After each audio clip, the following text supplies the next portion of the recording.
Kenapa di Kristen nggak ada hukuman mati bagi yang murtad? Kenapa nggak ada berita kekerasan bagi mereka yang berpindah agama dari Kristen ke agama lain? Karena Tuhan bukan algojo yang haus darah. Tuhan tidak berdiri dengan pedang di tangan, siap memenggal siapa saja yang meninggalkannya.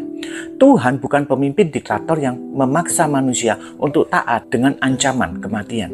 Tuhan itu penuh kasih, gembala yang baik, dan juru selamat yang rindu menyelamatkan, bukan membinasakan. Kalau kamu ingin tahu Tuhan itu seperti apa, baca kisah anak bungsu di Lukas pasal 15. Di situ diceritakan anak bungsu itu pergi meninggalkan rumah ayahnya. Ia memaksa minta warisan sebelum waktunya, menghamburkan semuanya untuk hidup dalam dosa, menikmati dunia sesuka hatinya. Lalu ia jatuh, bangkrut, ia sendirian, ia tersesat dalam kehancuran karena ulahnya sendiri.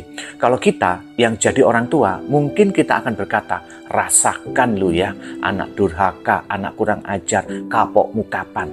Tapi bukan itu yang dilakukan Tuhan. Di perumpamaan itu diceritakan ketika anak itu sadar dan pulang ke rumah sang bapa, tidak duduk dengan tangan berlipat menunggu dengan tatapan penuh kekecewaan. Tapi ia berlari menjemput anaknya. Yes, berlari. Di budaya Yahudi saat itu, seorang pria tua berlari adalah hal yang tidak lazim. Tapi Tuhan melakukannya dalam perumpamaan ini. Kenapa? Karena kasihnya lebih besar daripada harga dirinya. Bapak itu tidak berkata, kamu sudah pergi, kamu harus dihukum. Sebaliknya, ia mengadakan pesta penyambutan bagi anaknya yang kembali pulang ke rumah. Ia merayakan dengan penuh sukacita. Seperti itulah hati Tuhan.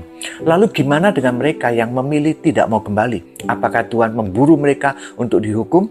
Tidak sama sekali. Tapi Tuhan merindukan mereka, menantikan mereka, tapi tidak memaksa mereka. Di Matius pasal 19, Yesus bertemu dengan seorang pemuda kaya yang menolak untuk mengikutinya. Apa yang dilakukan Yesus? Apakah dia mengancamnya? Tidak. Pemuda itu pergi dengan pilihannya sendiri. Dan Yesus membiarkannya pergi. Yesus berkata di Wahyu pasal 3 ayat 20, lihat, aku berdiri di depan pintu dan mengetuk. Jika ada orang yang mendengar suaraku dan membuka pintu, aku akan masuk dan makan bersama dengan dia dan ia bersama dengan aku. Tuhan mengetuk pintu hati, bukan mendobraknya dengan paksa. Jika Tuhan mau, dia bisa saja membuat semua manusia percaya secara paksa. Dia bisa menurunkan hukuman langsung dari langit bagi setiap orang yang meninggalkannya. Tapi bukan itu cara Tuhan bekerja. Dia mengasihi, tapi juga tidak memaksa kalau mereka menolak.